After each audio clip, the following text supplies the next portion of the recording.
Hello, hello, hello. We are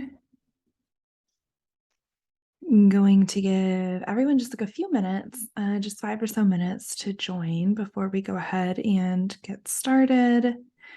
But yeah, you read my mind. So if you're here, I invite you to mute your microphone unless you decide you want to join in. But yeah, for the duration of the presentation, I'll just ask that you have everything muted. If you are here to talk marriage and boundaries and relationships and intimacy, then you are in the right place. Highly encourage you that if you are joining us, then I would love for you. Hi. I would love for you, this is a really good time to go grab some water, and a pen and paper, if you don't already have that next to you. I will be sending out the slides afterwards, so don't worry about writing everything down. But you will want to notice, what are you having a reaction to? What are you not having a reaction to? Things like that. If there's anything that stands out to you, you want to make that note. Now, okay.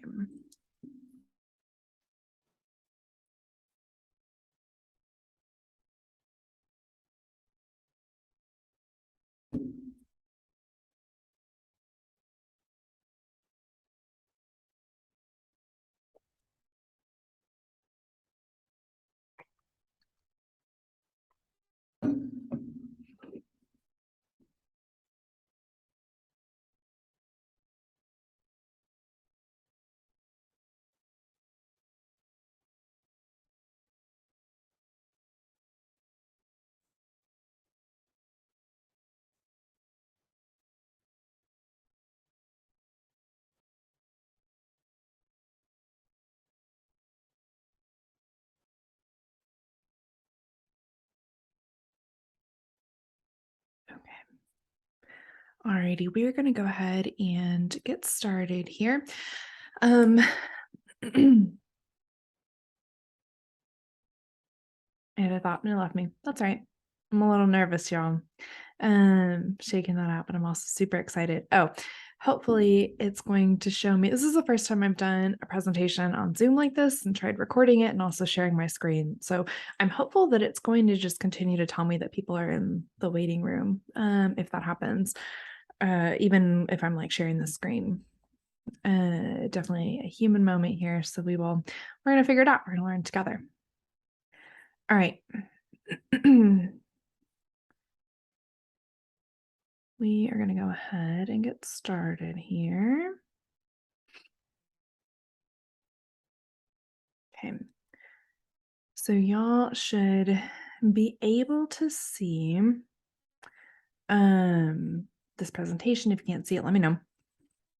But yeah, like I said, if you are here to learn about boundaries within the context of your relationship, and really just boundaries in general, how they are going to serve your marriage, then you are perfect. Thank you for that verification, that everyone can see it. It's perfect. But yeah, we're going to talk about not only what boundaries are, but we're also going to do a little bit of work on creating an effective mindset so that you can not only set that boundary, but understand the boundary that you're setting in the first place, right?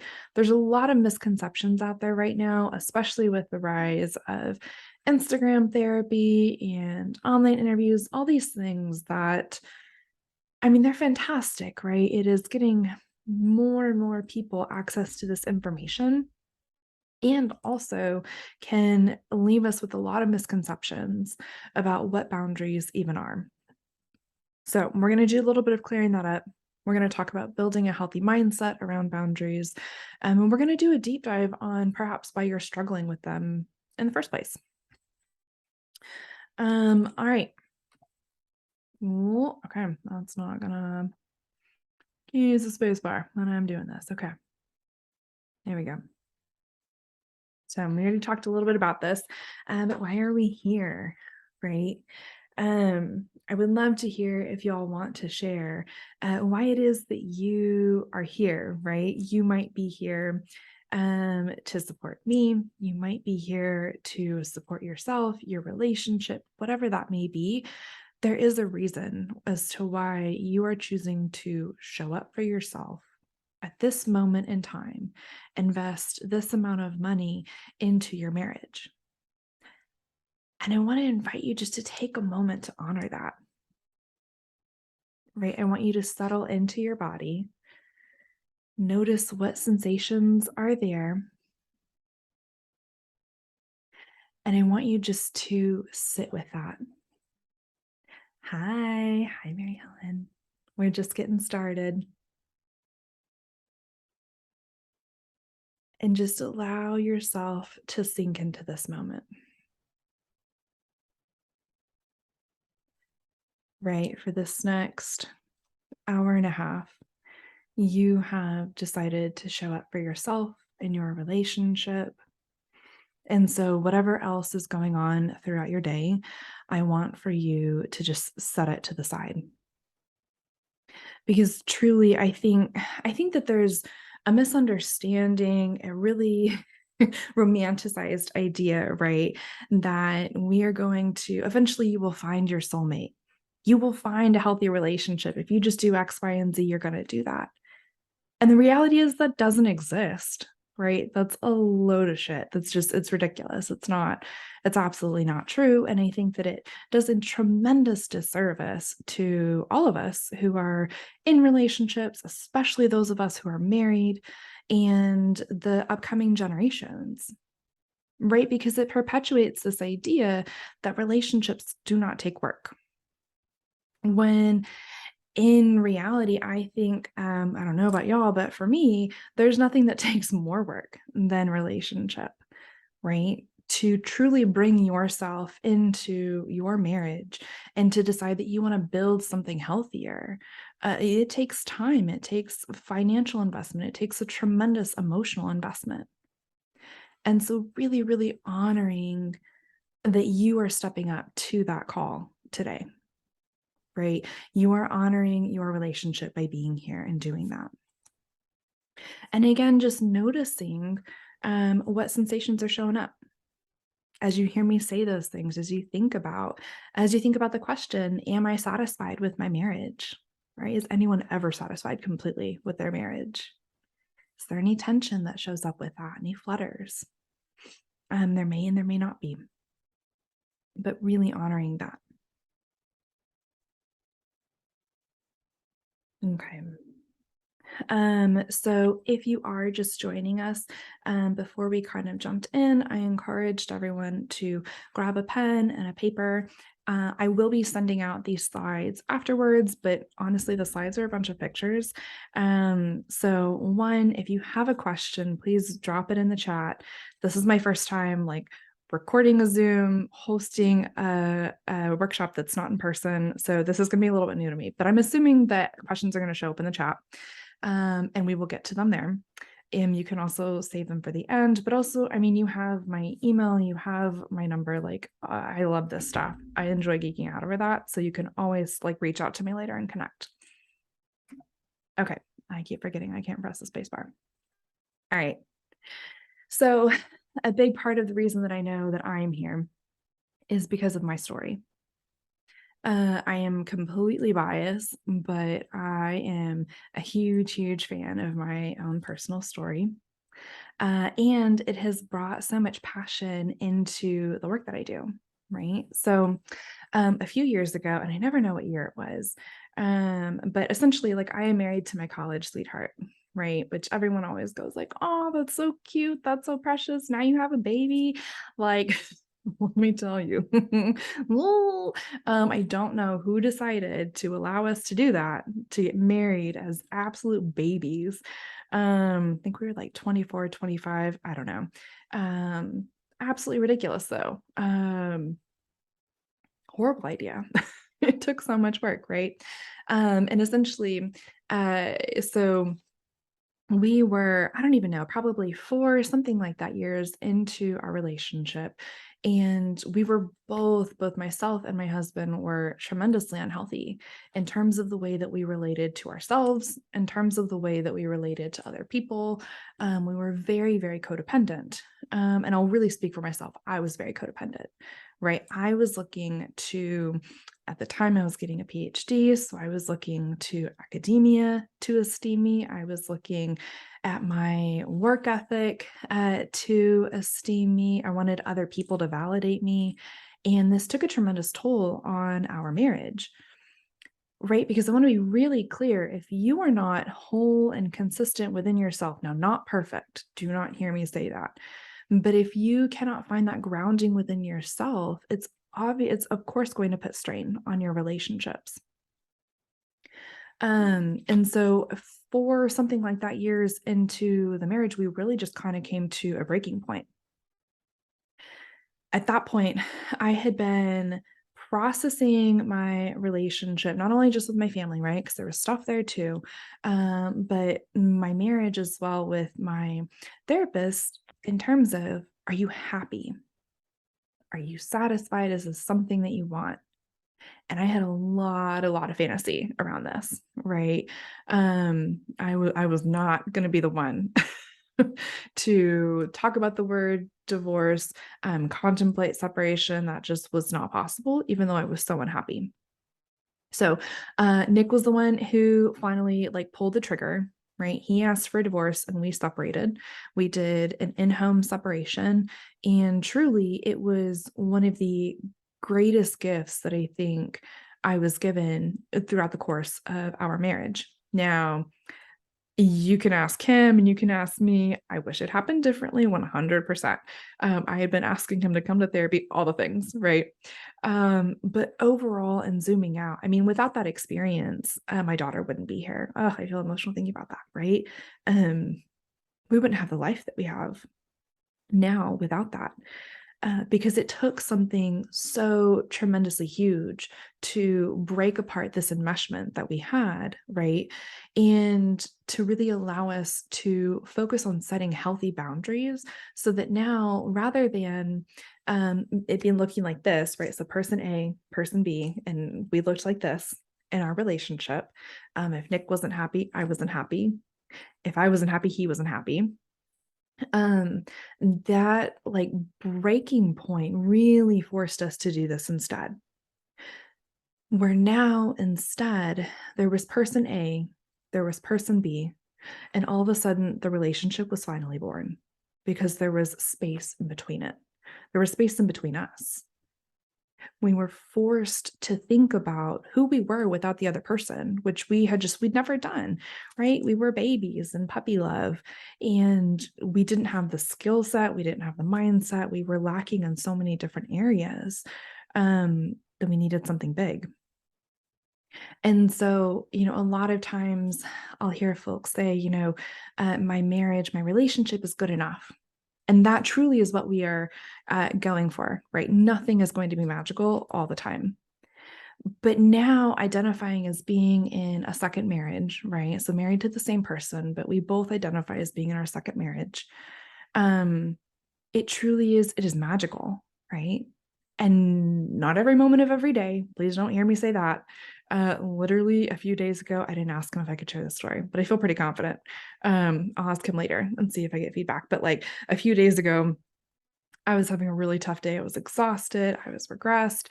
And I was like, I don't know why, but I am so triggered by you. I'm gonna take the baby and go for a walk. Like I can't be around you, right? Not every moment is like sunshine and butterflies and all the things by any means, but generally there is so much magic in our relationship because we have fought tooth and nail to figure out how can we create a space where we are not going to abandon ourselves. Right. I want to say that again. The mission statement that we created for this second marriage that we have is to create a space where we do not have to abandon ourselves. And if at any time that was, we couldn't figure that out, then it was time to look at a different relationship. It was time to look at a different chapter for us. And so I passionately, like, I want that for other people. I don't want exactly what I have, um, but I want your version of that to come to fruition, because I know that it's possible. I've lived it. I've breathed it. I reap the benefits of it every single day.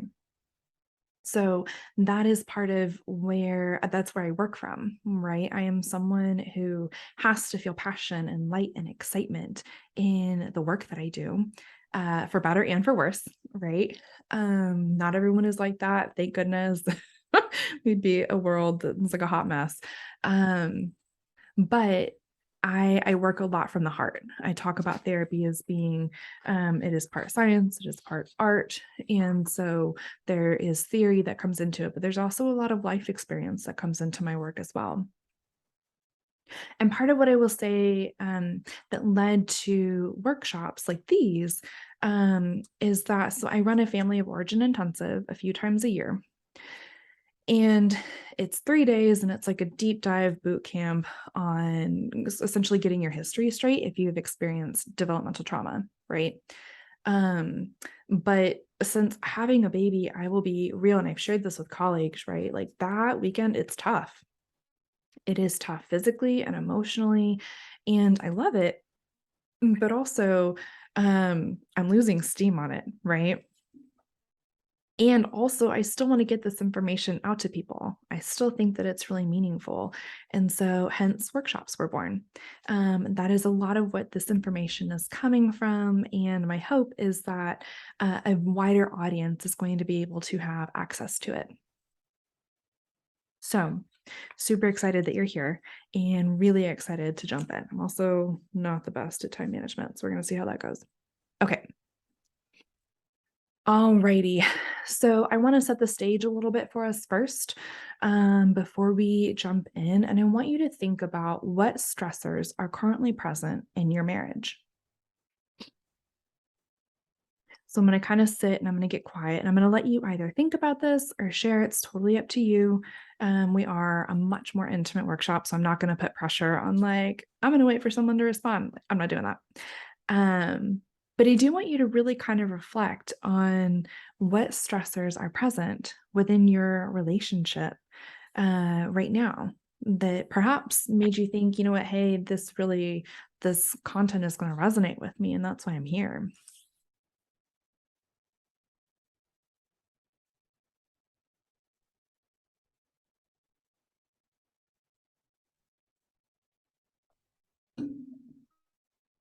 So big ones that I tend to hear, are in-laws tend to be a big one. So family dynamics in general.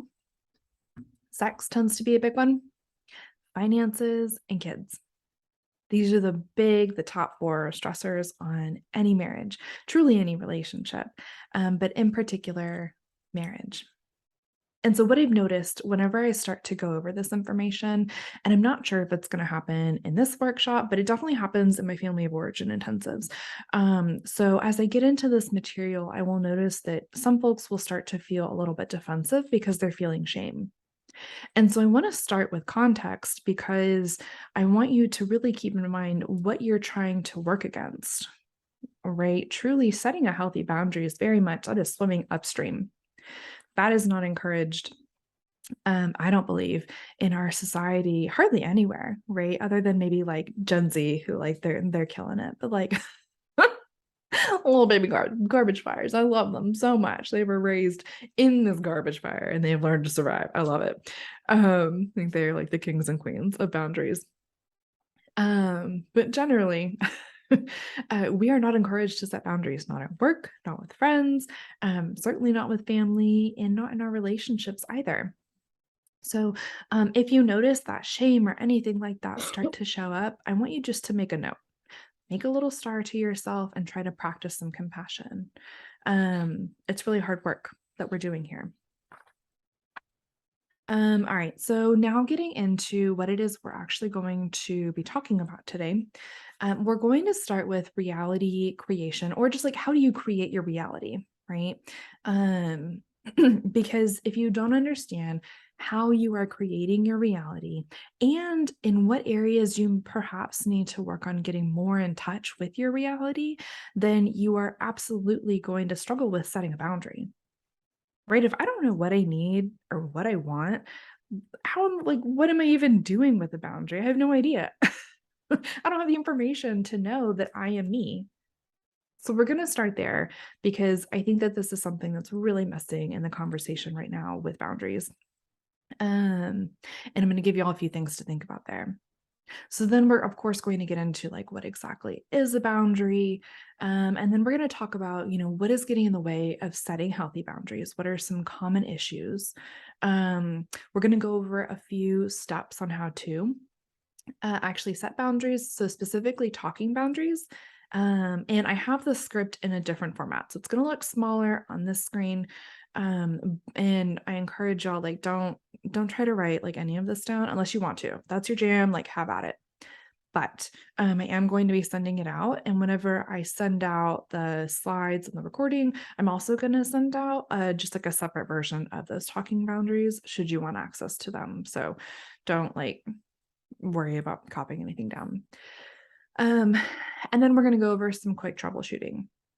So just some common themes that I tend to see and some quick ways to try and resolve them.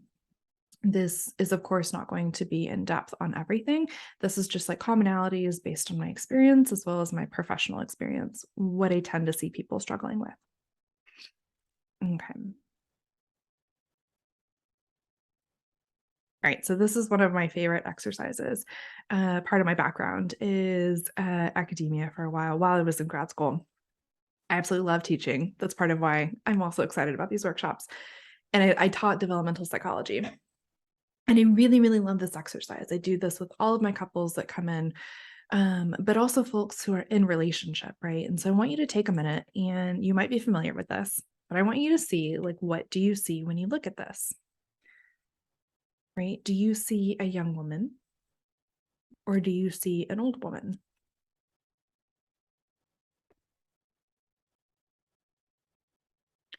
And I want you to get curious about, so if you're seeing one, right, if you're seeing the young woman who she has darker hair and she's looking away from us, almost looks like she has a little hat, and it like a dainty nose, right? I want to like point at it to show you, but you wouldn't be able to see.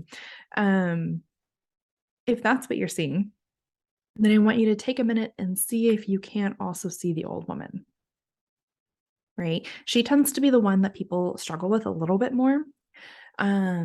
So she's facing a little bit more toward us, and her chin is kind of down. She looks like she's in like a big puffy jacket.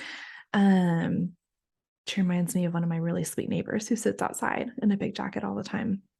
But her nose is a little bit bigger, and her chin sort of comes down, almost looks a little bit pointed, right?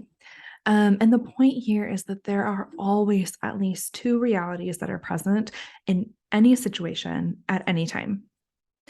And this is so important in talking about boundaries, right? This is like fundamental. We start here. If you cannot honor and acknowledge this, then you're not ready to move forward in an intimate relationship or in a conversation, not like a relationship. That's dramatic. But in a conversation.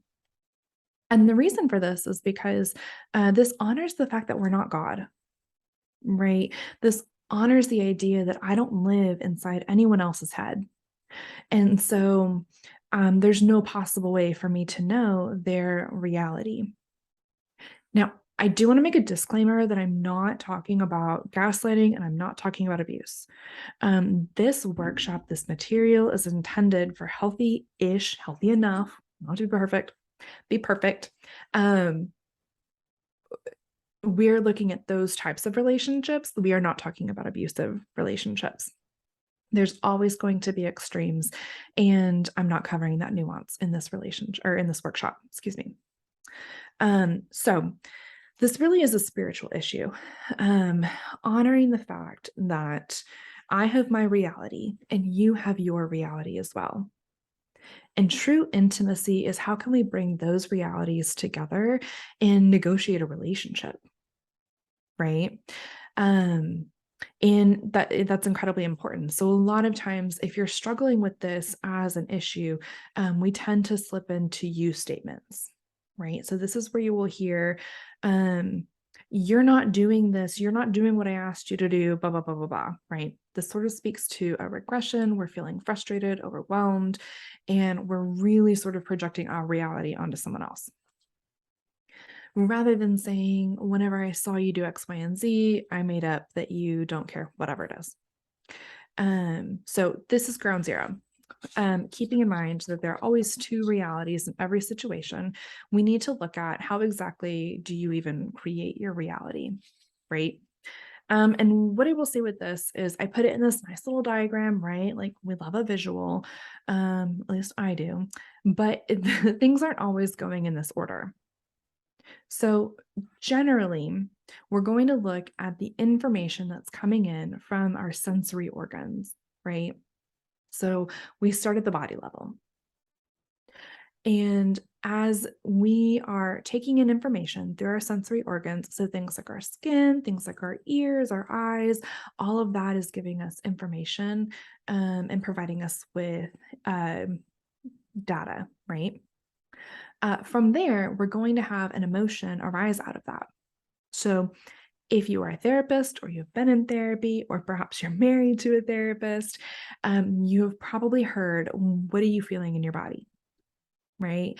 Or if you have said, "I feel happy," or "I feel sad," a therapist has probably asked you, "Where is that in your body?" Right? Really getting in touch with what are those sensations that are showing up. And so, um, ah, okay. Totally saw that, Mary Helen. No problem. I don't know how to mm, click out of it. Is it still going to be here? Okay. There we go. Um, so those sensations are going to lead to an emotion, right? And from that emotion, our mind is going to kick on and we're going to tell a story about this. Okay. So this is where you'll hear a lot of people say the story that I told myself was the story that I'm telling myself is X, Y, and Z. Okay.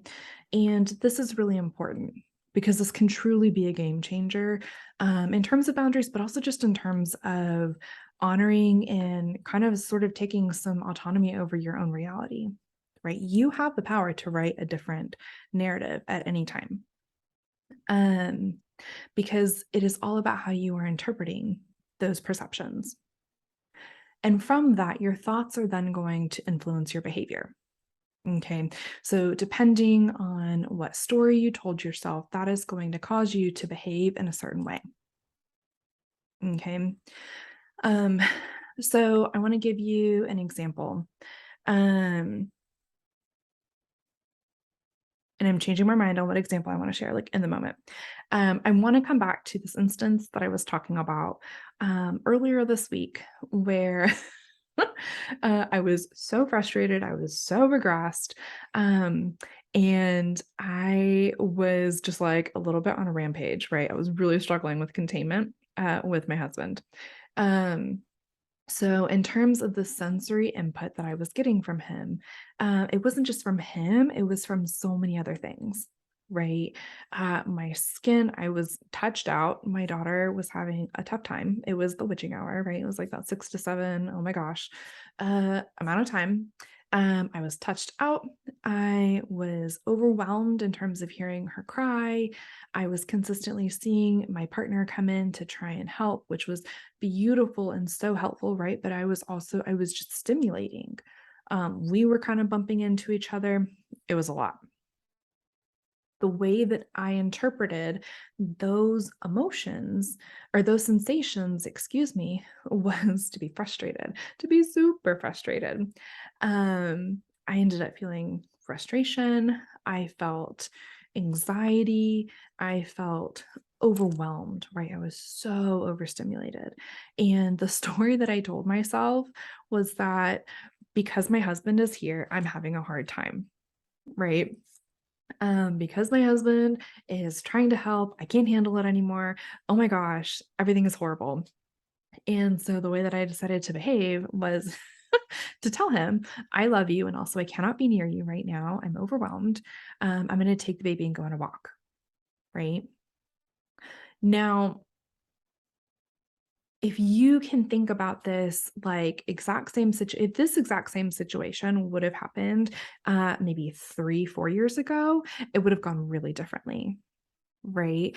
Um, if that same sensory input were coming in, and thinking back to my just like previous defenses that I had that were really present, and oh gosh, I kind of feel like I have to burp, but it's like not coming up.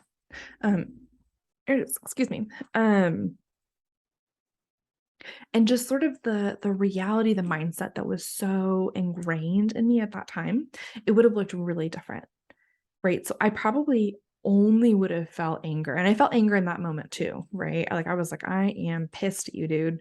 But I also knew that I was overwhelmed, anxious, all these other things. I imagine that younger 20, like, mid-20s Brittany would have absolutely lost her mind, right? I would have felt anger and rage, and the other feelings would have been there, but I wouldn't have had access to them. And the story that I would have told myself would have been very personalized. It would have been, "You are doing everything wrong, and you are all up in my business. I cannot believe this. Like, you are the problem. You need to get away from me." And I may have behaved in the same way in terms of going on a walk, but I imagine before that, I would have like raised my voice. I would have yelled. It would have been a whole thing, right? And this is so important because I also want y'all to take into mind and sort of context that we also have lenses through which we see our reality. So this might be age, which is sort of what I'm referring to here.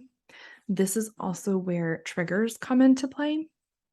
And I'm not going to dive too much into that, because that I'm gonna cover that a lot more in the second workshop because I think inner child work and triggers like that necessitates its own space because there's so much nuance there. Um, but and it can also be changed. The lens can also change depending on your own internal state, right? Um, Another good example is while I'm running. If I'm on a morning run, right, and I see someone, I start to feel a little bit anxious. I'm like, oh, geez, I look ridiculous while I'm running. I'm not running fast enough, blah, blah, blah. I might not wave at that person, right? A lot of that is because I'm already overwhelmed and there's a really strong internal message there to myself of like, you're not good enough, you're anxious, whatever it is, right? Whatever I'm telling myself. It's going to drive a behavior versus when I go on a walk at the end of the day with my family. Can ask my husband, I am the most extroverted and I get really excited seeing people. And I'm like, hello, it's good to see you. I want to meet you, blah, blah, blah, all the things, right? Um, because there's different sensory information coming in, I'm not winded, I'm not dying. And therefore interpreting that lack of oxygen as like I'm dying, as like there's something wrong with me. Instead, I'm feeling energized, I'm feeling grounded, I'm feeling um, lots of joy because I'm with my family. It drives a very different behavior. Okay. Making sure I said everything I wanted to say. So in thinking about how you create your reality, I want you to get curious about like how is your reality actually composed? Right? Is it this nice little 25, 25, 25, 25 sort of split here? Or are you someone who possibly lives in their head a little bit more, right? Like, it's definitely me. Um, I 100% love to hang out in my head. I love to consult an expert. That is me. Um, and so like my pie would look much more distorted toward like the mind, right? Probably the mind and the behaviors. Um, this is also definitely what I tend to see with my clients, right? Birds of a feather flock together. And so I tend to really compose my reality the most based off of my thoughts and my behaviors, right? Like body who, I'm not interested in her. Just kidding, I am, but we have to do a lot of work on that. And so I want you to kind of take a minute and really think like, okay, am I someone who lives a lot more in my body and my feelings? And is that what is driving my behavior? Or am I someone who lives in my mind a little bit more? So I'm going to give you all a second to kind of think that through, um, because this is really important, right? This is all about understanding who we are. And in order for us to understand how to bring all of ourselves to the table with our partner, we have to have a deeper understanding of who we are. So I'm going to give you just like a hot second to really think about that, and then we'll keep moving.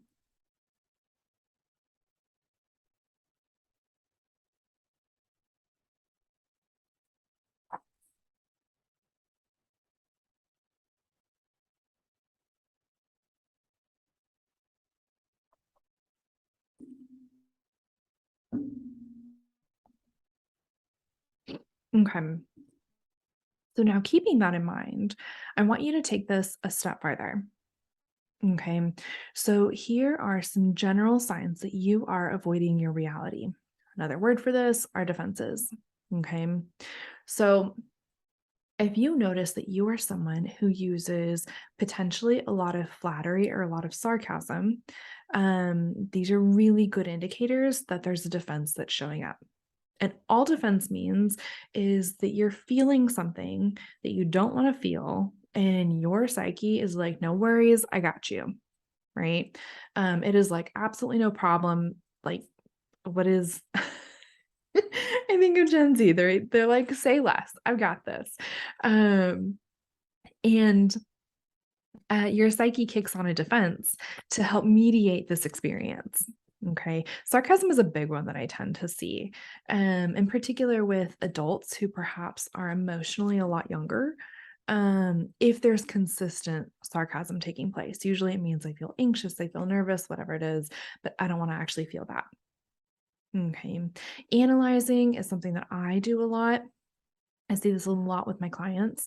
So they will come in and will say, but I just need to understand X, Y, and Z. Right. Or I was thinking about this and I realized that if I actually asked in this sort of way, I think my partner might have responded in this sort of way. Right. And you're doing just that. You're analyzing the situation. And beyond really sort of reflecting and recognizing what's happening inside of their body, they're stuck right here. Right. Moralizing is that's wrong. It's wrong to do that. Really does not honor that spiritual boundary of I know what's right for me.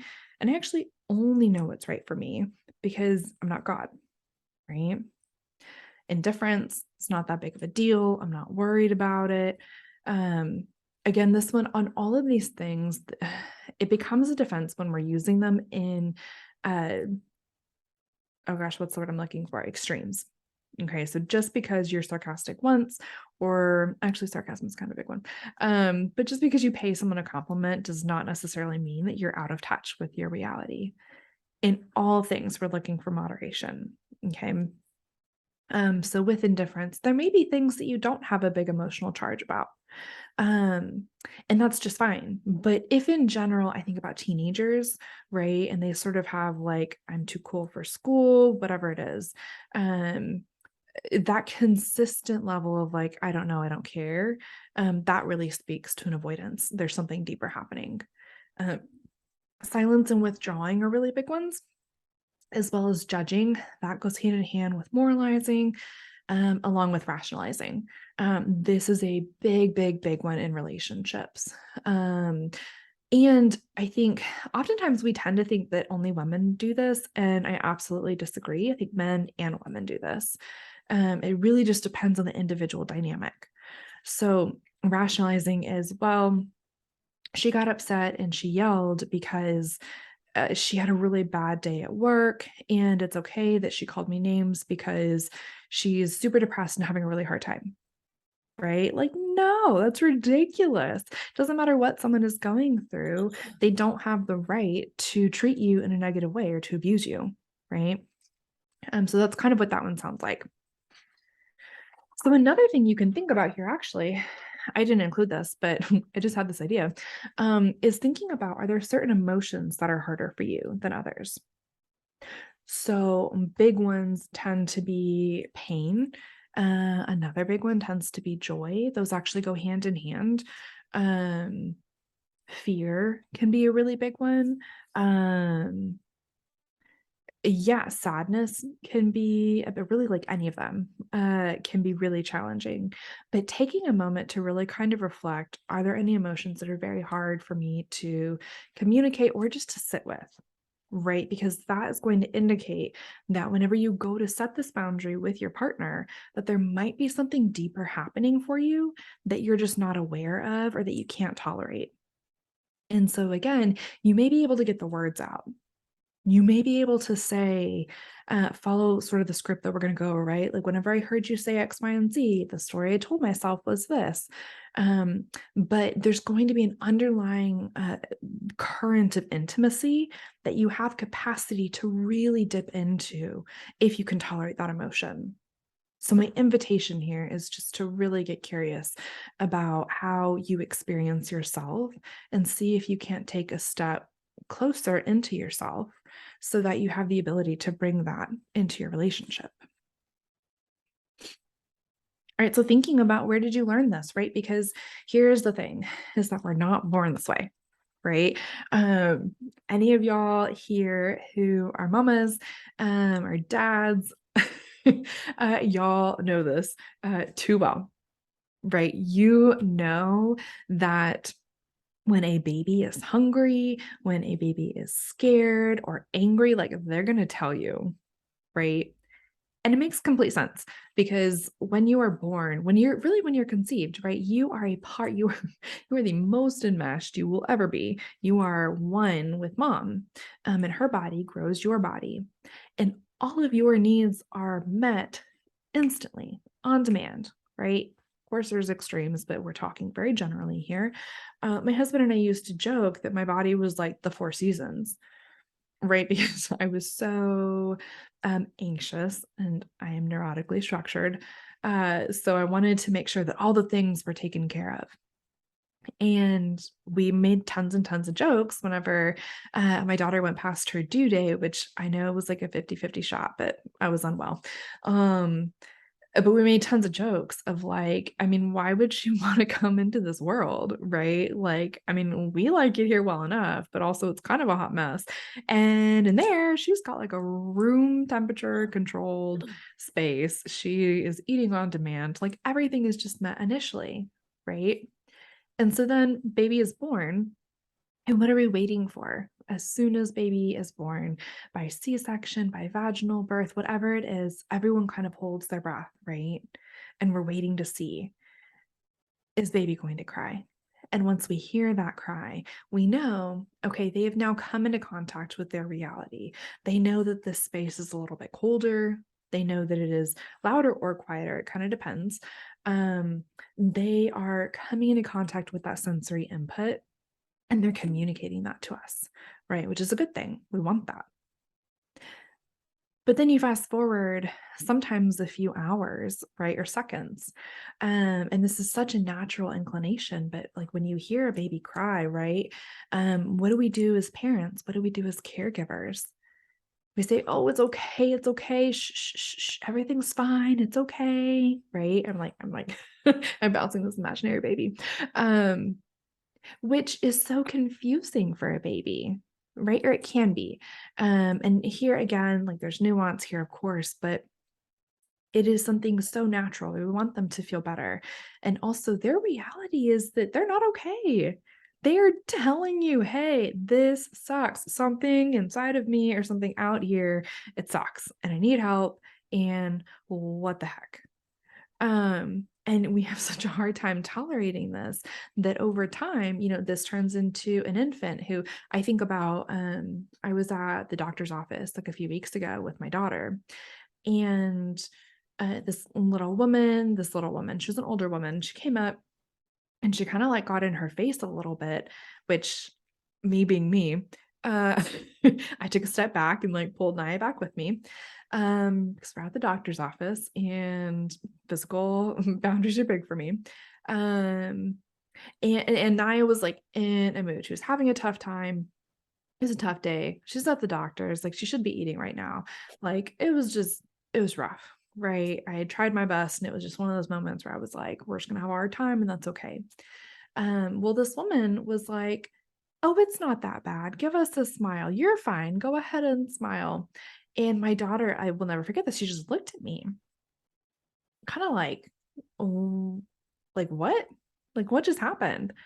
So to which I responded to this woman, she's having a hard day. She actually doesn't have to smile if she doesn't want to. And said it kindly, right? I think the story I told myself was my husband was a little bit like aghast whenever I told him that.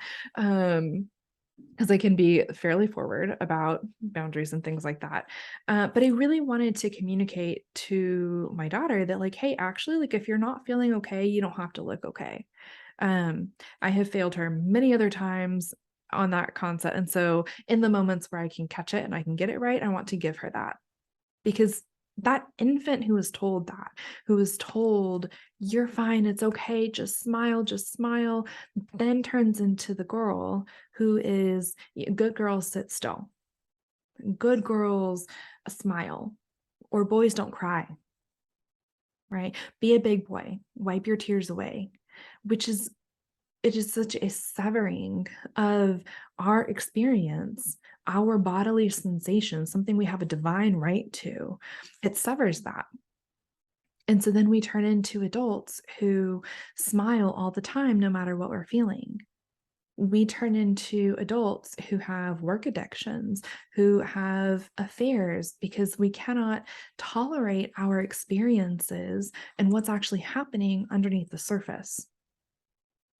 Right? We turn into adults who don't know how to engage with our partner because we don't know what we want or what we need or who we are. So, if you are noticing some of these trends within yourself, I highly encourage you to give that little baby like a hug, right? And this is truly the premise of my entire second workshop, is utilizing that inner child and really capitalizing on the strength that can come from a childhood that had trauma in it. Because genuinely, parenting is like the hardest job in the world, right? And so none of this is to blame parents. None of this is to say, hey, you have failed, because the reality is that all parents fail, right? Parenting is impossible. I told, I said this a lot when I was pregnant. I said this before we got pregnant, and I still say it now. I tell my husband this all the time, right? Like, parenting is like the best gig on earth, but like 24/7 is a lot. Oh my gosh, I know so many people who are stay-at-home moms, and I've never had so much respect or awe for another human in my life, um, than I have now for moms who either work from home or stay at home, and have kiddos at home. Holy cow, it's a lot, right? And I love being a mom. It is so much fun, but it's going to be hard work. So this genuinely is not about blaming caregivers, but it is about honoring the most in-depth version of you that we can access during this experience, during this time, right? Because relationships are such a gift. And when we are wounded in relationship, because that's what this is, it's a relational rupture, it's a lack of attunement. We can also be healed in relationships. And again, that's very much what I have experienced in my marriage, in my like friendships, is that there is just a plethora of connection and healing waiting to happen. And still have so much more work to do, right? But you really cannot get to that next level without honoring how it is that you got here in the first place. So I love this quote. Um, it is the child who makes the man, and no man exists who was not made by the child he once was. I very much envision, I don't know if y'all have ever seen that picture with it's like an adult, it's like two adults, the outlines of them, and they're facing away from each other. And on the inside, there are like two kids that are facing toward each other. Right. And I think that that is just so profound excuse me, and thinking about what it is that we're trying to wrestle with and what we're trying to do as we're working toward connection. Truly, it is two children who are trying to navigate this freaking like landmine of experiences and find a way to come together and play together. So, I said we were going to talk about misconceptions of boundaries, and that is where we are at now. Um, I'm gonna take a drink here real quick.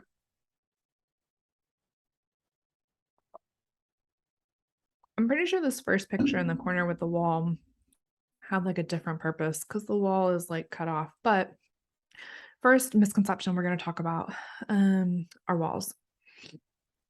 So this has become like trendier and trendier with like the rise of Instagram, like therapy, and again, just all of these um sexy, like esoteric sort of words that sound really cool. And I think it's like terrifying, but the rise of like groupthink that goes on, right? Um, we haven't been taught to think critically, and now we are being flooded by information so that whenever one person says something, well, like I'm going to go ahead and jump on that. And what I'm talking about is like cutoff culture, or cancel culture, and like this whole like going no contact or cutting someone off if they've hurt your feelings, right? Now, again, I'm talking about healthy enough, healthy-ish relationships. Um, Going no contact, cutting someone off 100% is appropriate in some situations, right? Sometimes there's just nothing we can do to get around that. Um, but that's not always the case. In fact, most of the time, that's not the case. And what I see, like the way that I see this getting misused is it's like, well, so and so hurt my feelings and I don't like what they said. So, like, I cut them off. I'm not talking to them anymore. Right, like, I don't know where this idea came from, that a boundary is supposed to protect you from getting your feelings hurt. From my perspective, boundaries are like putting it all on the line, and like you are way more likely to get your feelings hurt if you're showing up as a healthy, intimate adult. Um, a boundary does not allow information in and it doesn't allow information out. There's no autonomy within it. And so that is like a wall is not a boundary. The next one that I tend to see, I call it Swiss cheese, is very similar to a wall. I tried to look for a wall with holes in it. I couldn't find it. But if you can imagine a wall with just like holes punched through it, right? Um, that is, again, a situation where information can get in and out. So this can actually get really confused for a boundary a lot of times. But you have no autonomy over it. There's no protection. And overall, there's still a wall. There's still a lot of disconnection there. And we're also not able to practice any containment there. So there's no intimacy there. The last misconception that I tend to see is enmeshment, right? So that's this like really cute little field. No walls, no nothing. A few years ago, I was in group therapy as a client, and there was a situation where essentially, sort of like the consensus or response was everyone rallying around someone and saying, like, call me no matter what. Call me at any time. Like, I will be there for you, ride or die, no matter what. And I felt so uncomfortable because I was like, the fuck, don't call me. Like, not anytime. And when I answer the phone, I will be there 100%. Right. But I am not available 24/7, no matter what. Um, I have other priorities. I have other things in my life going on. There's no way I am responsible or I am available to everyone, no matter what. Um, like ever, right? Like my clients know I work business hours, and other than that, I will do my absolute best, but I have other priorities. And so I shared that, and it was beautifully received. I was much more frightened than potentially I needed to be in that situation. It was really healing for me to be able to share, like, oh, like that is not something I'm interested in. That is something I grew up in, and I don't want to do that anymore. Um, but again, so thinking about healthy relationship is here, right? Person A, person B, and the relationship in between. Okay. This is enmeshment, that open field, There's no differences. There's no ability to tell like person A is here, person B is here. Like we are one. Okay. Um, this happens a lot in marriages whenever it is, I will hear of my husband came home in a bad mood and therefore I was in a bad mood. Well, I don't know if I like these things because I need to ask my wife, my partner, whatever it is, right? Consulting with your partner about a decision that you want to make 100%, but not knowing what you like or how you feel about something without looking to your partner, that's enmeshment. Okay. So truly, what we are going for here is a fence. Probably like a sturdier fence than the one I have here. But genuinely, we're going for a fence here. There is still protection, but there's also a gate. And I get to decide when I open the gate and when I close the gate. So this is what is providing you with autonomy over your experience. Okay. This is what allows you to say, I do have the option of being intimate. I can open my gate, but you have to do X, Y, and Z, right? In a marriage, it might be I need to feel emotionally and physically safe before I am willing to open the gate into like sexual intimacy, right? It could be I need to feel physically safe and I need to feel affirmed before I'm going to choose to open my gate and to honor something even more vulnerable, such as I feel as though I'm failing financially with us, right? Such as I really want to work on our sex life and I feel fear I don't know how to do that. Those are things that you need and you really want that autonomy over before you just open that gate and let anyone see that. That's allowing you to practice that healthy protection for yourself.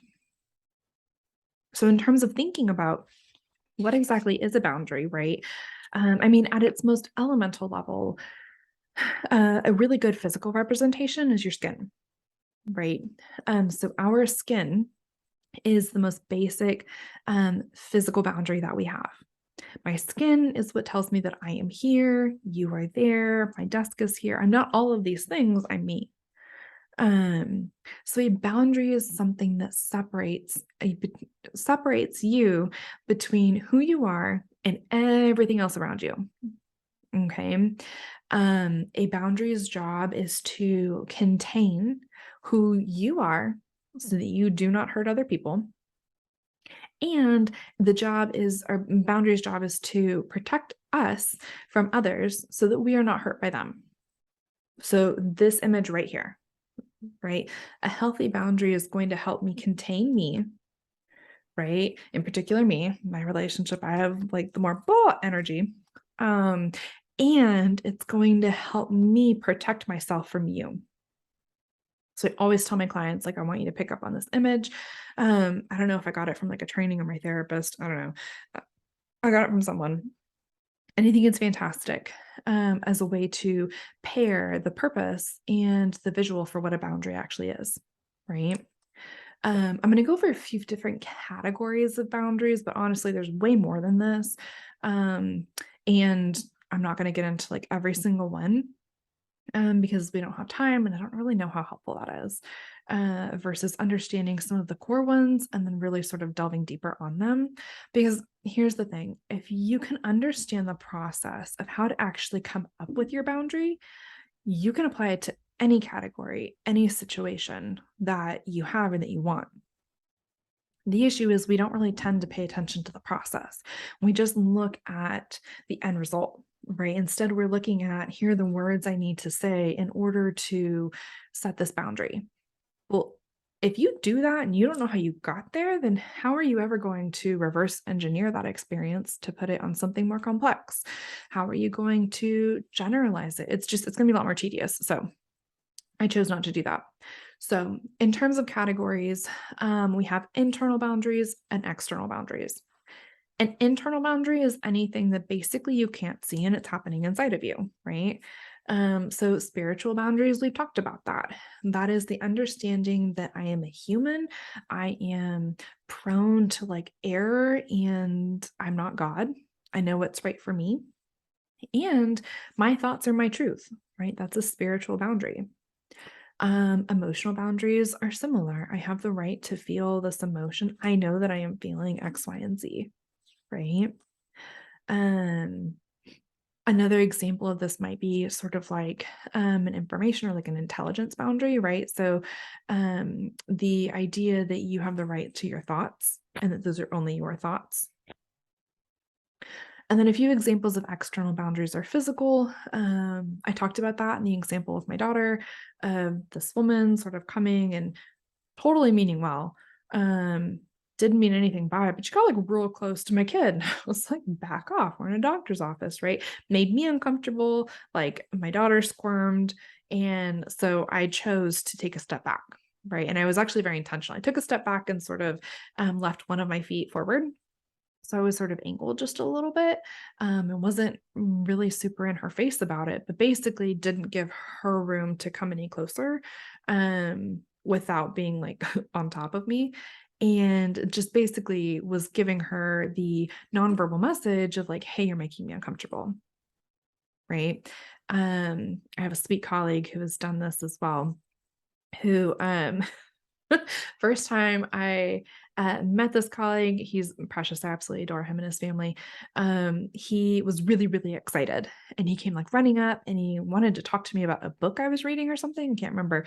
And he got really close and was like this. Right? I was like, oh my gosh, what are you reading? And I was like, bro, I don't know you. Like, ooh. And I took like 2 steps back. I was like, you're man. And he said, you're making me uncomfortable. To which he leaned back and was like, hey, my bad. I'm really excited. Right. That's a physical boundary. I get to protect myself.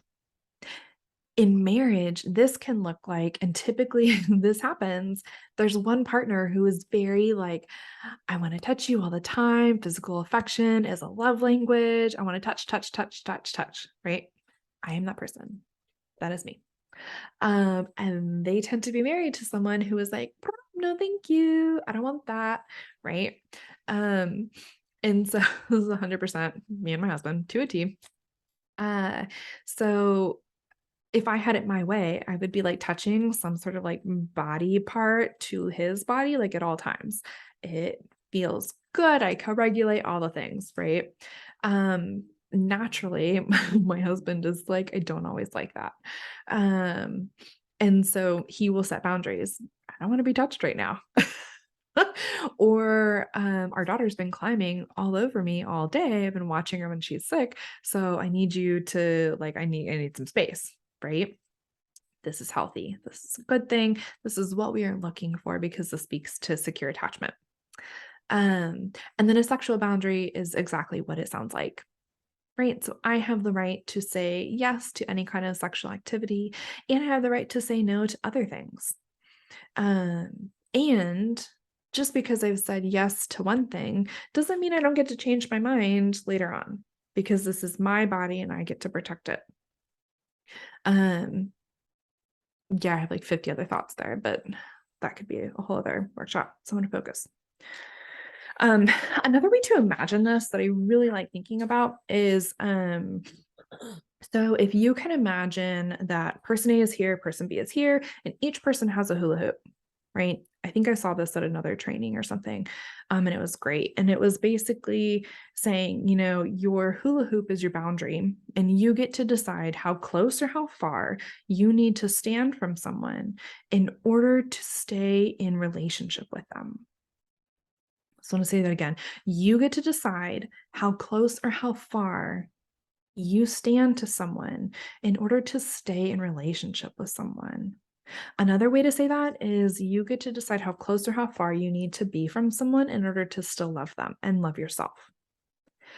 Right? Because the minute that you start to compromise on your boundaries, maybe you're getting too close or you're too far, you've lost that relationship within yourself. And you have started to sever from your own wisdom and your own experience, right? When that happens, you're no longer in active communion and active relationship with this person. And so thinking about those hula hoops is a really good way to get curious about what are my boundaries like with my partner? right? Are you someone who is like diving into the other person's hula hoop, right? Tends to be me. Or are you like on the other side of the room with the hula hoop and you're like, look, this is my hula hoop, stay back, right? Um, all of this speaks to like boundary violations and areas of growth. And things to be really curious about as you're trying to really ask yourself, okay, why is it that I'm setting this boundary and where are we going awry? Right. Okay. So here are some common reasons that we tend to struggle with boundaries. And we're going to go into like a deep dive on all of these, or we're going to go into more depth about all of these. So, not knowing what you want or need, this I will say was the biggest for me, tends to be the number one thing that clients talk about when they are coming into my office. Um, and it's the biggest thing that I have talked about just as I am, because like I complain about Instagram therapy, and also I'm totally a part of it, like Instagram, Facebook, all of it. Free marketing, I'm here for it. But this is something that comes up a lot is go set a boundary. Well, I don't know why I'm doing it. I don't know what I want, what I need. And everyone's like, well, just think about it. Like, cool, thanks. Not super helpful. Um, Another potential is that you haven't identified what the relational core issue or what the core relational need is. So I see this a lot with clients or couples who are having the same argument over and over and over again. The same conflict continues to happen, right? And this is typically when the thing that we are arguing about is not the thing that we are arguing about. So it's actually not about money. Perhaps it's about control. We're actually not having a conversation about feeling touched out. We're actually talking about the fact that I feel not appreciated. I don't feel like I have a partner with me, right? There's something underlying it that's deeper than what it is we're getting into. Another big one is you're dependent on your identity as a whatever it is, fill in the blank, as a helper, as a healer, as a people pleaser, as a service provider, whatever. Uh, this tends to be a big one too, right? Who am I without this? And then, of course, there's always potential that you're just missing the skill set. So we're going to get into all of these. So, first, thinking about needs versus wants.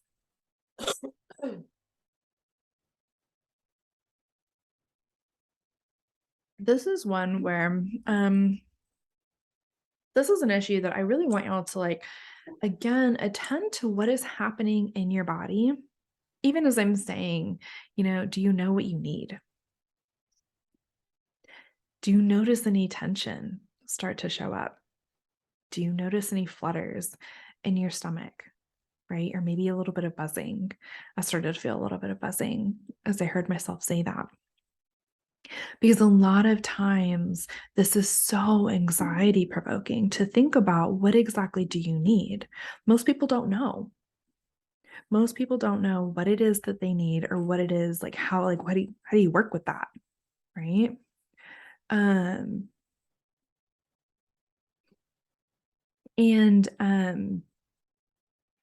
So we're going to bring it back to basics. I saw your message, Mary Helen. Thank you so much for being here. The live replay will be available afterwards.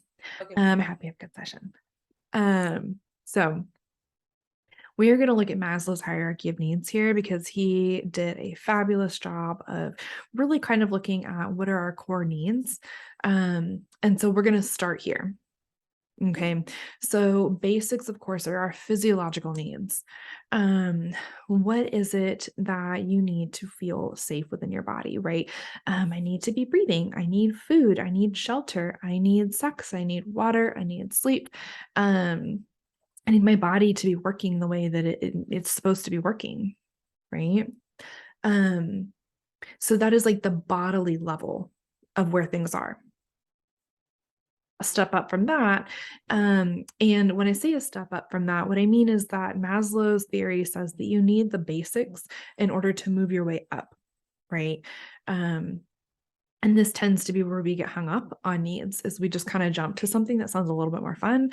I really want more confidence. Well, it's like, oh, if you don't feel safe at home or you're not taking care of yourself physically within your body, then confidence is going to be really hard because you're not at peace within yourself, right? Or your security is not there. So, one step up from physiological needs are safety needs.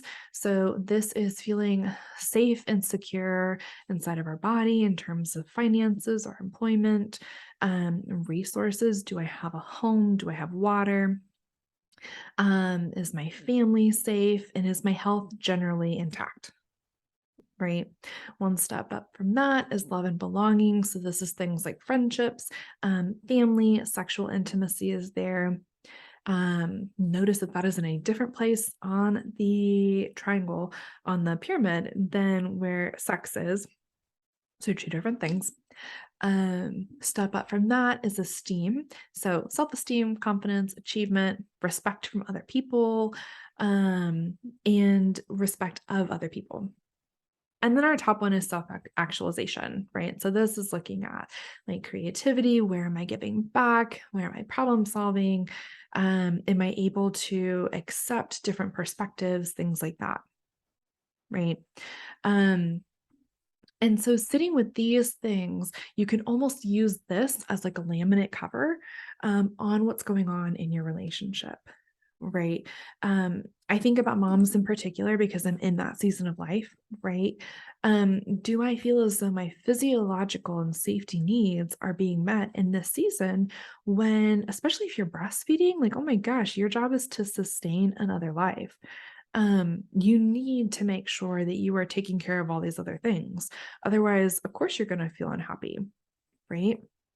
But I also think about, we talk a lot about the mental load, and I'm so passionate, I get so frustrated, right? Because for me, the mental load falling and being a part of motherhood is such a disservice to mothers and to fathers. But mental load aspects of it, 100% are going to fall on mothers just inherently. But generally, no, I think the dads need to step up and moms need to let them, right? I am not about the bullshit with that. Can ask my husband on that one. I do not think that it is a mother's inherent job to go above and beyond simply because they're a mother. Like, absolutely not. You have the right to take care of your body and your spirit and your mind just as much as your husband does. You both signed up to be partners and to be parents. And so both of you need to be committing in that same way. But this is so, in terms of needs, what's really important to understand here is one, this is a starting point, but two, you are responsible for your needs, right? You, of course, can ask for help with your needs 100%. That is healthy, that is interdependence, right? But at the end of the day, if I say, hey, I would love some help with, I don't know, meal prep, which I really like meal prep, so I probably wouldn't, I don't know, I've done that. And my husband says, like, "Nah, I'm not really feeling that," right?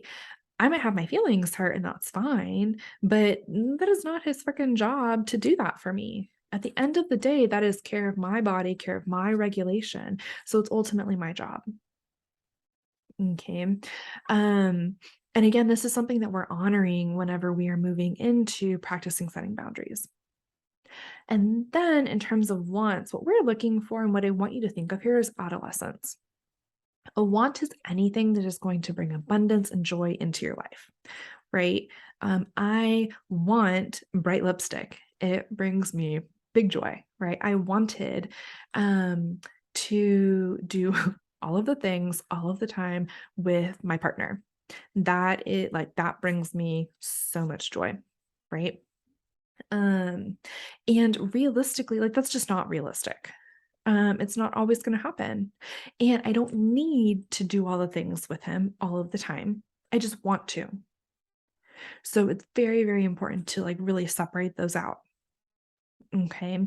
And as you're exploring your wants and getting curious about what it is that you want in the first place, I want you to think about, what did I explore as a teenager? Or what didn't I explore as a teenager? So things like music, things like clothes. I love using clothes as a way to explore different facets of yourself as you move through different seasons. I think there's so much untapped potential there for creativity and expression of self, right? Um, and so, again, if you are struggling with either of these, I highly, highly encourage you to do a little bit of journaling on these things in relationship to your marriage. What is it that you want? What would light you on fire? Right?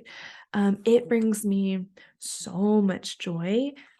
Excuse me, whenever I get to spend quality time with my husband.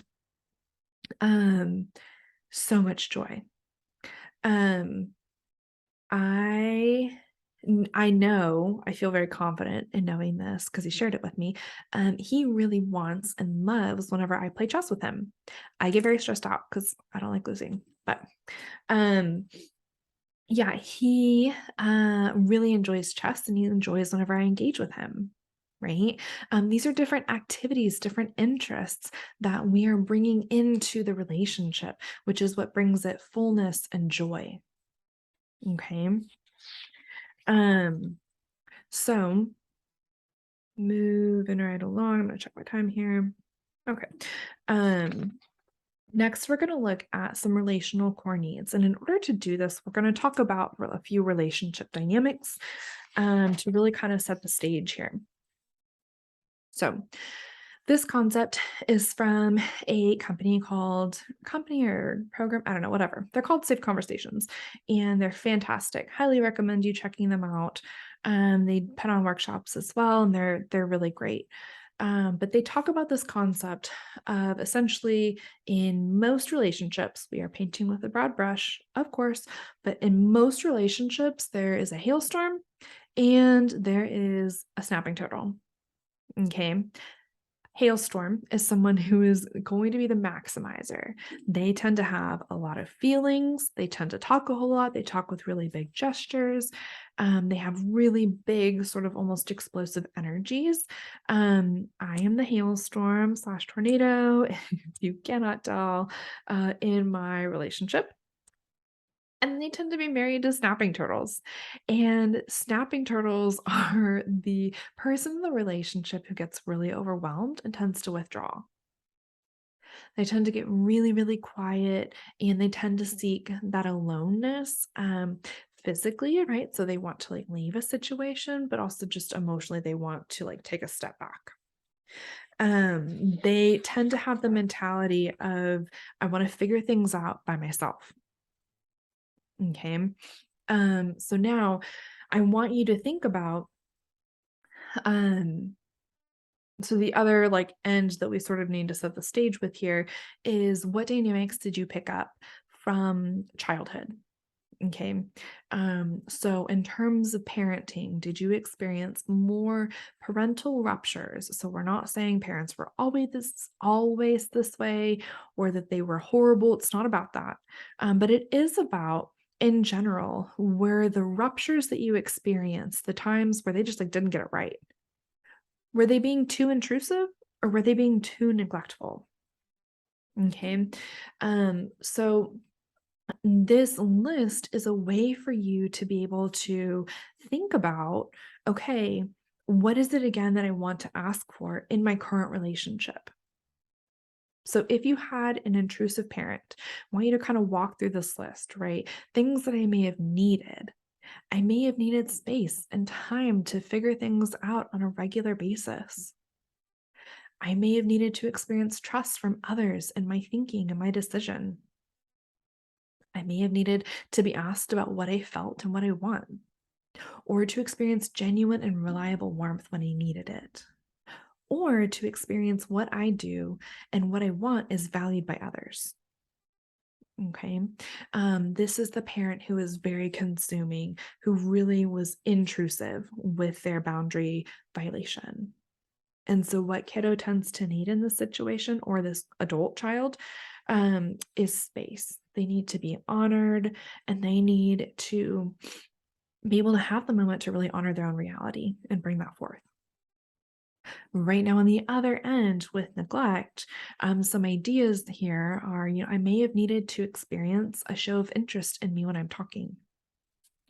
I may have needed to be responded to when I asked for it, or to ask me what I want, I feel, what I think, and respond, getting curious about my reality, or to show curiosity about my experiences in life. I think about the kid who's like, hey, come play with me, right? And parent is like, I'm not interested, I'm tired, whatever. They don't actually want you to play a specific thing, they want you to see them, to connect with them. And then you may have needed to get love and gentle touch frequently and without having to ask. Okay. Now, my encouragement for you here is I want you to like print out this list or copy it down, whichever.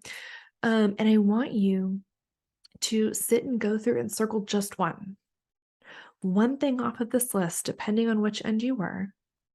And this is what you may be missing in your relationship. Okay. Whenever we look at these relational core needs, these developmental, these childhood ruptures and pain points, almost I like every single time are going to correlate to what you're looking for in your relationship. Okay, that's how you connect that dot there. So, relational needs will be impacted by our current relationship as well as that primary relationship that you're raised in. Some examples of what this can look like is time, but like quality time, right? I know that for my husband and I, sometimes I will have the experience of we could be watching a TV show and I'm like, "Oh, but I want to spend time with you." Right? Um and he will be like, "But we are spending time together. What are you talking about? What do you mean?" Or vice versa. Sometimes that flips, right? Especially with, oh my gosh, especially with the baby. Those things have become much less consistent, right? Attention can be another one. Affection. So physical or verbal affection. I love when you do X, Y, and Z versus I really wish that you would give me a hug, whatever it is. Um, Affirmation, approval, those kind of go hand in hand, but like my husband talks a lot about that I'm like his biggest cheerleader, right? And vice versa. I think he's the absolute best hype man ever. But like, hey, you're killing it at this. You're so good at X, Y, and Z, right? That is affirmation. Approval is, hey, I hear you, I see you, and I want you to go ahead and do that. Comfort, right? I'm here. I'm not fixing. I'm not going to jump into rescuer, but I'm here and I love you. Safety and encouragement. Okay. These are all things that I want you to be thinking about as you are potentially getting stuck as you're setting boundaries. Okay. So in particular, really sort of drawing this map of I am in a hailstorm, and I grew up with potentially, usually intrusive parents. And therefore, what I really need is affection. What I really need is approval and comfort and safety. And then kind of doing the same thing with the snapping turtle, right? This is how you take that next step, moving toward your partner. You cannot move toward your partner without also moving toward yourself. So, the third reason that I tend to see that people are getting stuck with boundaries is that they have an attachment to a static identity. And what I mean by that is that it's an identity that doesn't have any ability to evolve or grow. Okay. It is, I am X, Y, and Z, period. So I am a provider. I am a mother. I am whatever it is. Right. And the issue with this is that there's no room for gray and there's no room for growth. Right. I am a people pleaser. I am a giver. Um, all of these things, they're going to run into issues because they don't leave any room for you to grow beyond your current experience. Right. Without that, um, how are you going to honor any of the complexities that we experience in life? It's just not possible. Um, so I want you to take a minute and really ask yourself, how do you identify? How do you um, identify for yourself? Ooh, I need to plug in my computer.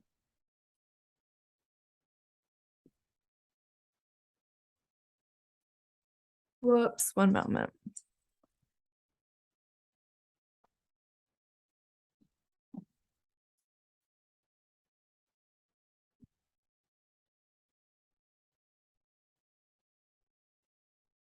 Okay, she gonna make it.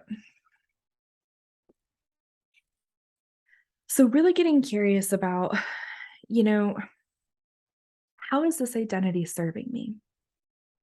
Typically, this identity of a very static identity is allowing me to stay in a fantasy.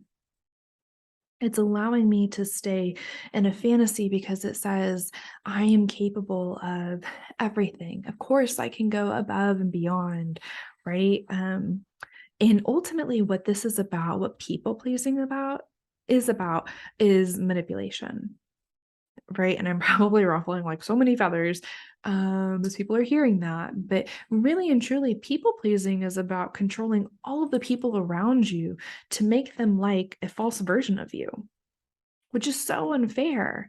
It is so like that is not intimacy. That's not a relationship because they don't know you. You're not giving them the opportunity to know you. Right? I think I left this quote in here. Yeah. I thought Brene Brown said it beautifully. Compassionate people ask for what they need, right? Clear is kind. Being able to say to my partner, hey, I need you to step up and to help me with X, Y, and Z. Or I want, in that case, it would be, I want you to step up and do X, Y, and Z. Um, that is a gift to your partner because you're allowing them to see you. You're allowing them to see the version of you that has taken off their mask and has said, okay, cool. I get it. This is who I am. Right. This is also much, much riskier because I will tell you, it is a lot less painful to be rejected for your false self than to have your honest and authentic and like precious self be rejected. And that hurts a lot worse. So, something to think about. Um, and the fourth reason is that you're lacking the skill set, right? And I know we're starting to run up on time, but that's okay. We're going to make it. Generally, there are a few core skills that you need in order to set a healthy boundary, right? So again, I'm not just going to give you like, here's the script, go have fun. Like, no, I want to talk about the skills that you need to really be able to engage with that script effectively. Okay. So a regulated nervous system, awareness of our reality, healthy communication skills, and then the ability to hold respect for our partner's reality. And then we're going to put it all together. So, first step is to get regulated. Okay. Um, and this goes hand in hand with knowing your reality. But if you're having a moment, in particular, if there's conflict, and especially if it is with your partner, because marriage is like round zero for regression. For better and for worse, you will never regress more or struggle more than you will with your partner. It is just this beautiful fertile ground for so much healing to happen, but also there's so much like a capacity to project onto our partner, our life partner, right? So the first step is getting very curious about what do I need to get regulated. If you notice that you are snapping turtle and you are withdrawing, you need an activity to help bring you back up. And what I mean by that is you need to possibly go and like dance to some music. You need to do something that's going to get your heart rate up. Like workout routine can be really helpful for that, right? But also just like swaying. So swaying, doing a little bit of rocking, right, with your body is going to help you thaw out your nervous system when you're in that state. Um, Now on the other end, if you are hailstorm, and you have too much energy, well, if you have a lot of energy, not too much, but if you have a lot of energy, right, and you are like, ooh, I got to do something. Running is a good one. I am a runner for this reason.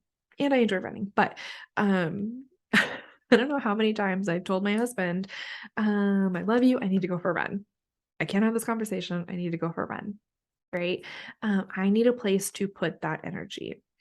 For me in that moment, sitting down and deciding to meditate or deciding to journal, it's not always gonna be enough. I need a place to put that. Now, I encourage you to think about, like, I encourage you to look at the hormones that can be released during certain types of exercise because I think that there's a misunderstanding of how to utilize exercise whenever you are stressed or you're triggered. So, for example, hit exercises or hit routines, I don't know, whatever you would call them, um, actually, they tend to release a lot of cortisol. So, if you are in a space where you're already triggered, there's already cortisol inside of your body, the last thing you need is to go and add more. Versus running and walking, they actually tend to decrease your cortisol levels. Okay. Um, and the other thing, a fabulous group therapist, like my group therapist taught me this like year ago, I don't know, whatever, that you can also leverage what you're listening to on those runs in that moment. And it works fabulously. So when you go on a run, if you're listening to something, you can be very mindful about what it is that you're listening to, and you can really use that opportunity to capitalize on it. So, as you are running, if you put on a calming book or calming music or positive music, you're actually helping to imprint those cognitions and that general like state into your body. And that works vice versa, right? So if you are listening to music that is stressful, or perhaps that you associate with like your teenager and sort of just has like an angsty feel to it, right? Like, I'm thinking about my teenager. I love her. And also, she listens to like most emo music. I love it. Oh, early 2000s. Then that is what you're going to be writing into your mind, into your state. And so rather than coming back after this run and being like, okay, I'm ready to talk, I'm ready to connect. No, you're going to come home ready to fight. And I remember my therapist telling me this, and I was shocked. I was like, "Oh shit, I had no idea." And it made complete sense. I would say like 10 out of 10 times I've had this experience. So, be very mindful about which coping skills it is that you're reaching for throughout this experience or as you're trying to contain, because ultimately getting regulated is a containment boundary. It's how you are protecting the other person from you. The next is getting clear on your reality, right? So, am I able to see what I feel, what I think, what I need, and what my request is if I have one? Okay. I'm not going to spend tons of time on this one just because we've already gone over it, but this is a protection boundary. So if I know within myself what I am feeling, thinking, and needing, then it doesn't matter what this other person is thinking, needing, or feeling. It can't hurt me. Now, it can, of course, hurt you, right? But I can do this much, much easier if I know that this is my truth. If I know I end right here, then I can tolerate room for you over here very easily because I know that that is your experience and this is mine, right? I can know that my partner's experience is that I'm not doing enough. And I can hold space for that while also holding space for my experience is that I am doing enough. I don't know, whatever it is, right? We can hold two tense realities, two different realities, if we're very clear on what ours is.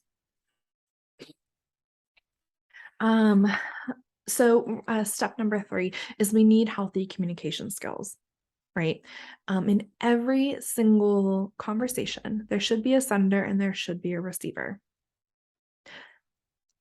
This doesn't happen very often. This is not the Hollywood version of conversation or intimacy or anything like that. Typically, what I see happening is there are two senders.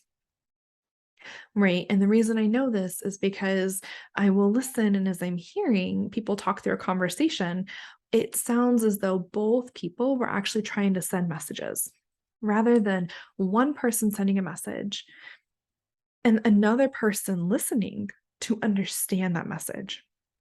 Can also provide feedback, but really listening to understand, not listening to respond. Okay. Um, so from there, sort of having our roles laid out, we want to make sure that we're mirroring, validating, and empathizing. Okay. And all of this is sort of going to come together in a nice little bow here once we get into the script. And this is a way of practicing um, healthy containment as well. Right. If I have a role, if I know it is my job to listen, then I am going to be able to help contain myself and hold space for you as well. This was a biggie for Nick and I as we were, um once we separated, really, it should have been it could have been a biggie for us, like, before, like, pre this whole meltdown experience of asking for a divorce, right? We really needed these skills, but, especially during our separation, I think that this is what gave us so much, right? So it wasn't only the space to really get into touch with what we were experiencing, what exactly was our reality, what did we need, what did we want. It was also the fact that there was conflict in our home. And so all of a sudden, we really had to hold to these two roles, right? Like we had talking boundaries printed out everywhere, we had drama triangles printed out everywhere to really, really help keep us in our lane. Um, so the last step is holding respect for your partner's reality. Again, if you are not in a space where you can hear someone have a different reality than you, then you're not regulated and you need to go back to step one. You need to go back to step one and figure out what is coming up for me that I cannot hear or understand or respect, that my partner is going to have a separate experience. And that's beautiful and that's okay. Okay. So these talking boundaries are from Pia Melody's work. Like I said, I'm going to send out a separate version. Um, and I'm going to loosely walk through the talking boundaries. Um, and I'll use an example right now, right? Our neighbors are moving in next door, and I'm really excited about it, but I'm also a little distracted, right? So, whenever I heard our neighbor's moving truck slam, right, outside, I made up in my mind that it was affecting my workshop, my presentation, the way that I was showing up here. And about that, I felt and I'm feeling a little bit anxious. I'm feeling less anxious as I'm saying it out loud, but still. That is an example of what that talking boundary can sound like, right? Um, in regards to marriage, I'm trying to think of an example. Um, coming back to the situation with my husband earlier this week, right? So I could have said, whenever I see you or whenever I watched you try to help me with our daughter, I made up in my mind that you were in the way and I was really overstimulated. And about that, I feel really frustrated and angry and anxious. And so I need to like skedaddle. Right. And how he could have responded could have been, okay, so what I heard you say was that whenever you saw me trying to help with our daughter, you imagined that I can't even remember what I just said, like that I was getting in the way and it was you were overstimulated. And so you're feeling like angry and frustrated and anxious and overwhelmed about that. Did I hear you correctly? Right. So you're just rephrasing what it is they said. And then you let the person know if you agree or don't agree. Right. So here you get to choose. Yeah, I agree with you. And about that, I feel pain or frustration, or I have a different perception. Would you like to hear it?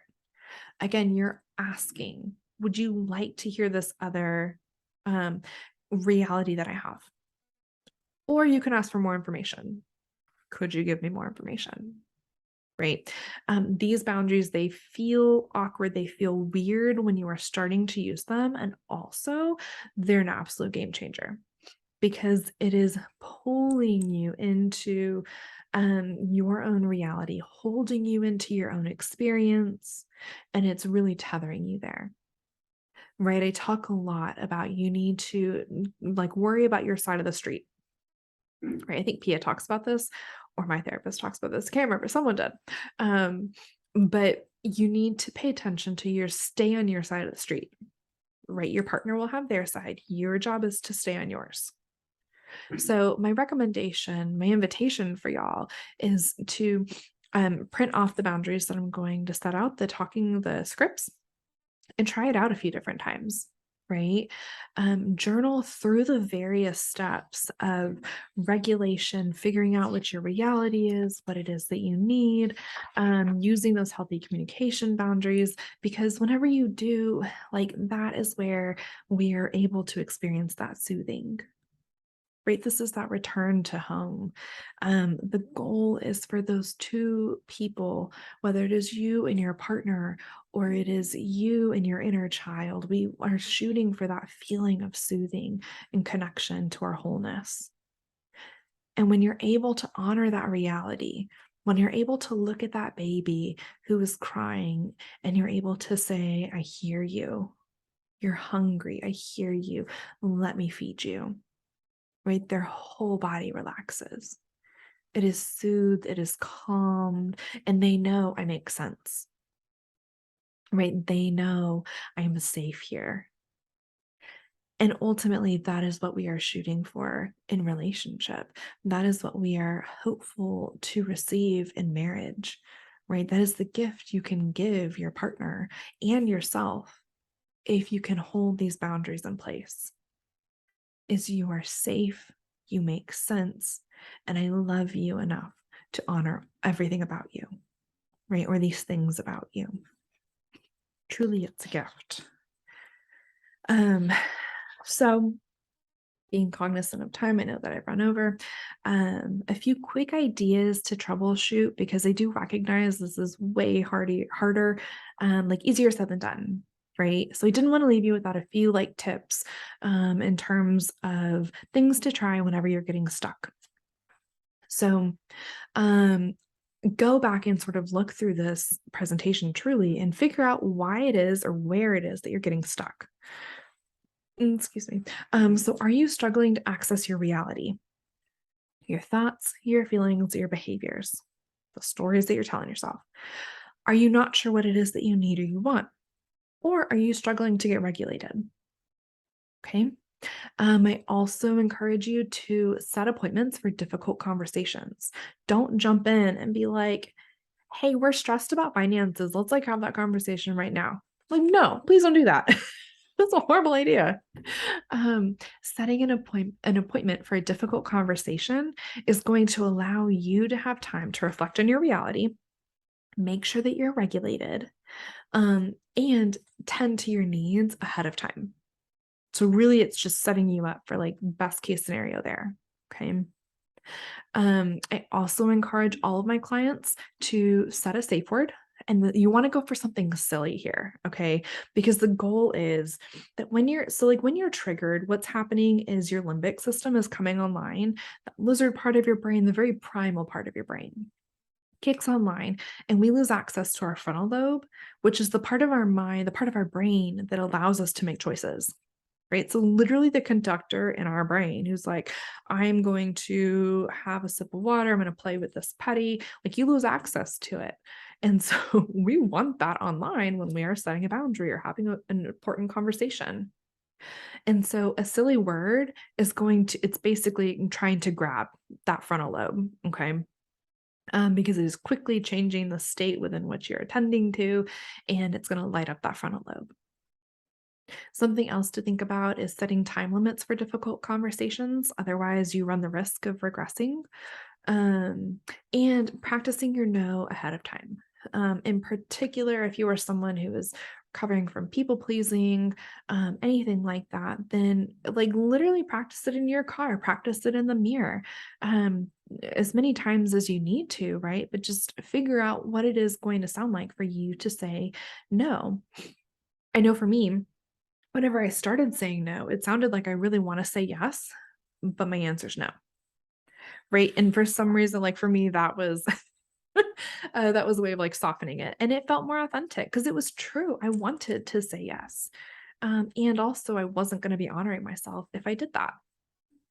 And then my biggest piece of advice as you're starting this process is to remember that practice makes progress, not practice makes perfect. That is like an absolute trash piece of advice. It's not true. Perfection does not exist as much as I would love for it to. Um, that would just absolutely soothe my little anxious soul. Um, but practice makes progress. So as you're trying this out with your partner, I encourage you to reflect on like, okay, what did we do really well? Right. And now, not in that moment, not in the moment where things are tense and you've just set this boundary and you're kind of waiting. But in the moment when you are sitting there and you're like, reflecting on it later, right? Like, okay, hey, we may have really struggled to hold to the talking boundaries, um, but we both knew our realities, right? Like, go us. That is fantastic. Hey, we both stayed regulated. That's amazing. Whatever it is, I encourage you to practice your wins there, or yeah, praise your wins, celebrate them, because they're always there. Um, and again, every single time you are doing that, you're sending the message to your inner child that, like, hey, we don't have to be perfect. My partner doesn't have to be perfect in order for me to feel secure with them, which ultimately is the message that we want to send our children, right? So it really is this like full circle sort of experience. That is what Nick and I have worked on as we have continued to work on our marriage. We have learned that, okay, even if he or I say something that is really triggering, there now is such a strong, secure, earned secure attachment style there that I know that eventually we're going to figure it out. We may not like it. I may not like it, but I know there's going to be a conversation and there will be repair there. And that's really what we're shooting for, right? Because how different would your marriage feel if you were able to say, I know that I can bring anything up with my partner in terms of my wants or my needs, or my reality. I have the safety and the freedom to bring that up. And I know that I'm not going to lose this person. I know that I am not going to be rejected by this person. Now, it may be a deal breaker, right? I don't know, but like, I know that we're going to figure it out together. That would be so incredibly freeing in our relationships. We wouldn't see near as many people who were so anxious and drinking to avoid their feelings or complaining to their friends about the same thing over and over again. We would see many more deeply fulfilling marriages and relationships, which is really very much what I am excited and here to do. And I'm hopeful that's part of what you took away from this workshop today. Part of the reason I wanted to record it for y'all was because I wanted you to be able to come and revisit this. Right. This isn't something that you hear once and then it's like, okay, I'm good. I'm ready to go. No, this is something that you need access to over and over and over again so that you can continue to practice and deepen that intimacy. Right. New levels, new doubles. Tell it to my clients all the time. Um, there truly isn't a time where um, you will not be practicing this skill in some way, shape, or form. Right. So, I sincerely hope that you enjoyed today's workshop. I hope that you are taking something away from it. Um, I also hope that you are commending and honoring yourself for showing up for your relationship in this way. Um, and yeah, if you have any questions or thoughts, you want to continue the conversation, I would love to hear from you. So my email is brittany@brittanyMcGeehanPhD.com, and my number's on the screen. And I'm located in Frisco, Texas. So licensed psychologist with a private practice. I meant to put like little like follow me on Instagram or Facebook or whatever, but those things were like hard to mess with, so I don't have that. But come follow me on social media. Um, and feel free to let me know if you're interested in joining my newsletter. I send a newsletter, I send emails like every 1 to 2 weeks, something like that, with just tips, tricks, things that I'm thinking about, as well as upcoming offers like these. So if you are interested in any of the above, or maybe a family of origin intensive, um, or just connecting a little bit deeper, I would love to hear from you. But yeah, thank you so much for being here and good luck. I'm so proud of y'all. Alrighty, y'all. Take care.